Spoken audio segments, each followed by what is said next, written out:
Now I give the floor to Sheela Saravanan. She's an Indian researcher.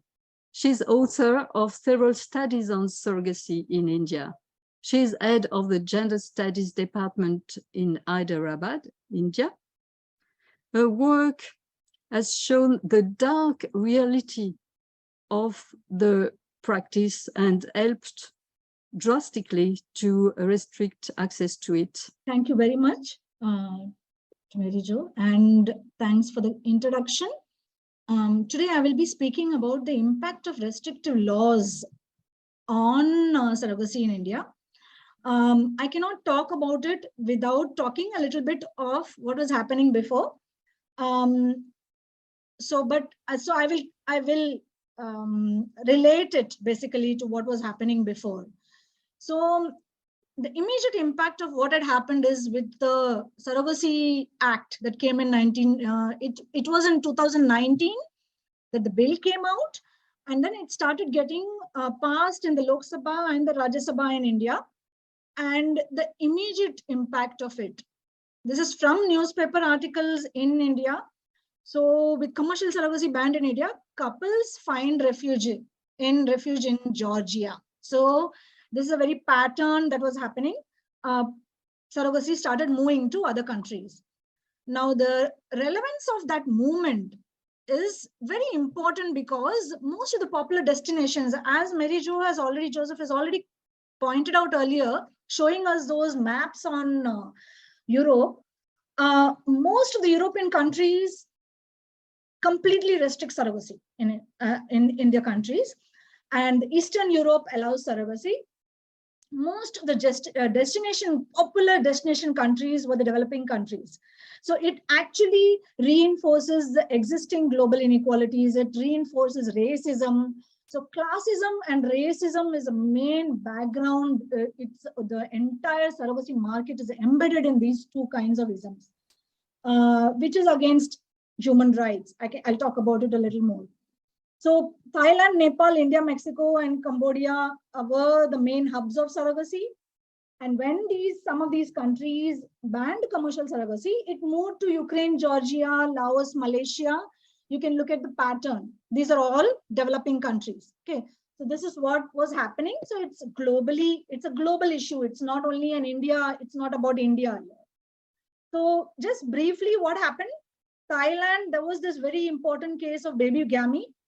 Chanbua was a surrogate mother, and there was an Australian couple who came to Thailand, and they didn't want this child. They wanted this child to be aborted in utero because it was having a Down syndrome, and she was not ready to abort the child. So this became a huge case in which the surrogate mother herself then became the mother of the child. She started looking after the child. It brings out two things. One is what is happening, the assumption that these women are just, carrying something in their empty vessels, which is called a womb, which is not reality. They do bond with these children. Secondly, they left the child and went because it was a commodity that they did not order for, basically, in very crude words. That is what it was. Okay. So Thailand banned surrogacy. Second case in Thailand was, there was this Japanese guy who came from Japan. He came to Thailand. He had 16 to 19 babies. He was in a baby making spree in Thailand. And after this, Thailand said enough is enough. They banned commercial surrogacy in 2015. In 2015, another thing happened. There was a disaster. There was a Nepal earthquake, as Mary Joseph has already pointed out. But there was this flight that was sent in the middle of the earthquake disaster to pick up only these 15 newborn babies. And they left 100 surrogate mothers in a disaster zone in Nepal. So that shows the extent of, a fanatic, obsession for having children using surrogate mothers, that makes them do all this kind of unethical things, and they do not even realize what they're doing. So Nepal 2015 banned surrogacy. In India, we banned surrogacy because there was a series of deaths of surrogate mothers. There were deaths that were not even recorded. Even today, There were deaths that are not recorded, not today, because today commercial surrogacy is banned in India, but there were a lot more deaths. When surrogacy was allowed in India, there were deaths of egg donors, which still continues till today.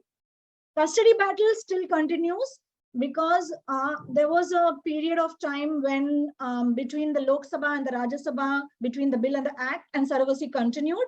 So those children are still, those parents are still fighting custody battles. There were abandonment of disabled children. In my case study itself, I have exploitation of women. We'll just go through some of the exploitative factors. Trafficking of women was happening. So in 2021, basically, we banned commercial surrogacy in India, and I was very much part of the act. There was a committee that was assigned to discuss on this in the Rajya Sabha, and eventually it was banned with the Surrogacy Act. Now, there was one clause there that was commercial surrogacy was banned, but altruistic surrogacy was allowed. So immediately, not after the ban, but Anupriya had sometime come in the NDTV to speak about it. And she said, why we are allowing commercial altruistic surrogacy? She said that we believe few women do come forward and offer surrogacy to their family members. Now, the hitch here is, after that, there were a few women who died because of altruistic surrogacy. Some women were made to do, some daughter-in-laws of the family were made to do surrogacy for their elder daughter-in-laws. So the women who came in with lesser dowry into the family. Now, dowry is something that a bride price that women bring into the family after marriage. So women who were bringing in lesser the daughter-in-laws who were bringing in lesser dowry were made to do, or had a lesser status in the family, were made to do surrogacy for another daughter-in-law who had a better status, and there were some women who died in the process. So we cannot deny the fact that altruistic surrogacy also has a lot of human rights violation, and most of the factors that are applicable to commercial surrogacy is also applicable to altruistic surrogacy. Now, I speak from the study that I have done. I've done two kinds of studies, one in 2009 and 10. And the other follow-up study that I did in 2019, I followed 45 surrogate mothers, mostly in the area of Gujarat, which is in the western section of India, and in Anand and Ahmedabad. Why the commercial surrogacy, banning of commercial surrogacy was so important in India was because most of these couples coming from abroad, in my study, there were 41% plus 10% NRIs. So about 51% of the couples were coming, non-resident Indians. Most of the people were coming from abroad. This might sound like, what's the big problem, whether they're India or abroad? Both are problematic. But the main problem is that people coming from abroad, they actually want specific characteristics because there is a racial angle to it. So they look for factors like surrogate homes. So they want these women to be monitored throughout their pregnancy. So the fear is that, oh, what if she has had sex with her husband during the implantation process or just before that? So the child will happen to be her and her husband's child. So they are like caged into a surrogate home, which is an apartment. Christians were preferred by the people who came abroad. So there was a preference for Christian surrogate mothers in this area. Sex selection was preferred. So in utero sex selective abortions were being done on these women, which had a very huge impact, a psychological impact. Another racist part is this particular surrogate mother, her origin is Nepal. She's a migrant from Nepal into Gujarat.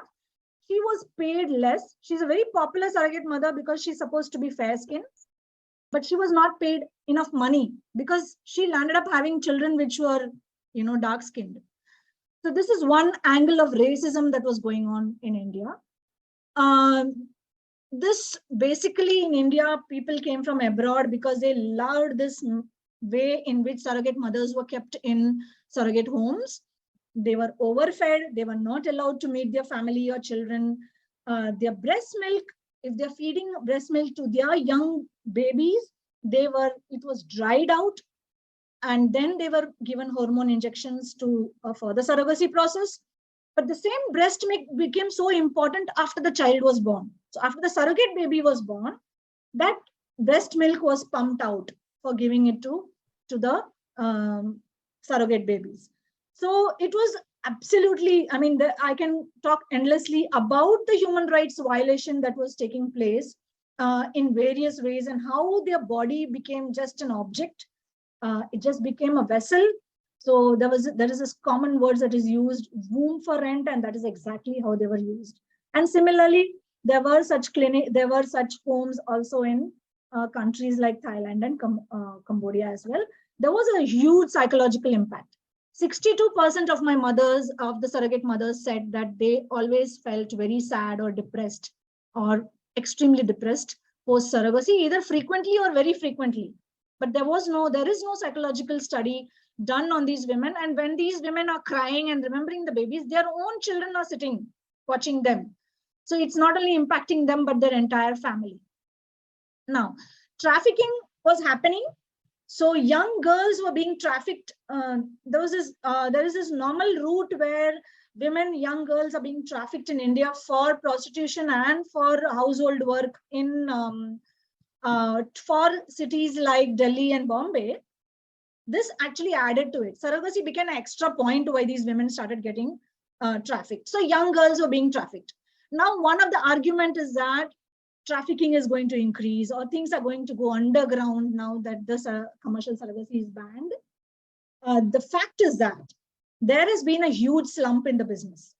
Okay, this whole $1 million business has come into a big halt, I would say, because surrogate mothers are not interested in doing it anymore, because the price is much lesser than what they used to get earlier. So you can see this article that says 10 to 15 procedures every month in June 2019, but now nothing is happening. Now there have been no procedures. So there's come to a screeching halt. So all those people who are saying that it is all gone underground and all, it's not happening, because people do not want to be involved. Clinics don't want to lose their identity, and their they don't want to lose this. They will lose their business. Their business will come to a halt completely. Now they are shifted to IVF. So basically they are doing in vitro fertilization. Doctors are moving out. Now this Narayan Patel on this slide is actually Naina Patel. She's a clinic that I went to in Ahmedabad, in Anand. The name has been changed, but because that's a clinic where Oprah Winfrey came. Now she says that she might soon have to fly to Georgia to take on cases. So doctors are moving out, and she's saying that it's only natural for Indian couples to now want to go to Georgia for surrogacy, and clinics there will either bring in experts like me from India or hire local doctors. Okay, Cambodia is emerging as a surrogacy hub for both doctors, and couples are moving out of Asian countries. So it's a global problem. It's not just that India shuts down surrogacy and hence it's going to be closed down, because it is going to other developing countries. So Indian women to some extent are now protected from by the law from objectification. But what about the women in other countries, other developing countries?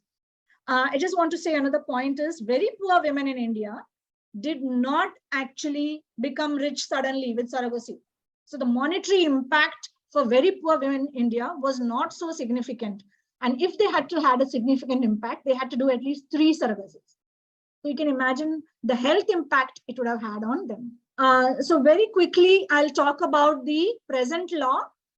It has some age definitions, age regulations. It is a punishable act, so it's a crime.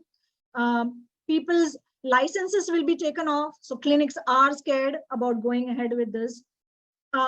There is some aspects where the women's rights, surrogate mothers' rights, written consent has to be taken for an abortion and all that. This is for altruistic surrogacy. Okay, Medical Termination Pregnancy Act is important because they don't also want sex selective abortion to be done and all that. So all other acts that are in place in India has to be followed also for altruistic surrogacy. This is one gap in the assisted reproductive technology. There was a news record where a couple is seeking a dead son's frozen sperm for surrogacy, because the ART bill does not, have anything written there about disposal or utilization of semen sample of an unmarried person. So these kind of gaps still exist. There is still egg donor's death. It's every other day in the newspaper. We are finding young girls dying out of egg donation, and because of hyperstimulation of their ovaries.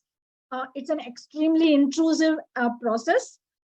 So there's a very high chances that they will, have a lot of morbidity, or they will die during the process. So this is another gap that is there. Another problem that is there is, because altruistic surrogacy is allowed, and it is also legally, criminalized. There are these big actors who are again doing it, and people looking at them feel. So these are the pictures you get to see in a newspaper. You don't get to see the face of the surrogate mothers, or you don't get to know what is happening in her life. But these are the culprits of the society. They are doing it. Lastly, before ending, I just want to make a small announcement that we are in India. I and a few people are like-minded. We have organized. We are trying to get together as a working research group to gather information. And as Mary-Jo has already said, it's an international convention. It's an international problem. It's a global problem. And we in Asia have to collect as much information as possible on this topic to understand what kind of human rights violations are happening here, so that we can then network better at the international level. Thank you. One question for me, which I answered, which was that can you share the legal, what is the law in India regulation, so that somebody from Canada, and asking my contact. So I just put my contact on the chat, actually, saying that anybody who's like-minded in Asia or in other parts of the country and want information about what is happening in India, I'll be very happy to share. Thank you. There is also another question: how can we prevent the cross-border surrogacy business by legal system? Very difficult question, in fact. Yeah, but that's exactly what we're doing, isn't it? The struggle, like a drop by drop makes an ocean. So we are looking, what you, Mary-Jo, said, that for an international convention, so we can have national level and then international level network, spread information as much as possible, and then not lobby is not a good word, but yeah, we have to network and liaise towards an overall ban of global surrogacy. Yes, and you can have a look at the feminist draft convention that we issued 2 years ago. It's on our website. I think there is any data of the number of children who were born out of surrogacy, or number of surrogate mothers, or how many surrogacies. Like now in India, it is only one surrogacy per surrogate mother. But we do not know how many, they're doing even altruistic.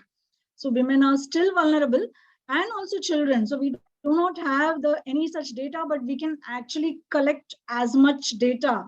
Like just like violence against women, we don't. It's huge underreporting. It's also a subject of huge underreporting. Also, like JA's article presentation. So all we can do is collect as much information from news reports, from reports like ICASM. From my study, I have a report of 45 surrogate mothers, which is 200 pages. It's online, so you can access these reports, and then at least something we have. It's not that we don't have anything. So with that, we can make a start at least. We lack official information, we lack institutional information, institutional data, but we know very well what happens to women's health, to women's security, to women's economic situation, and we have, fortunately, qualitative data, surveys and data.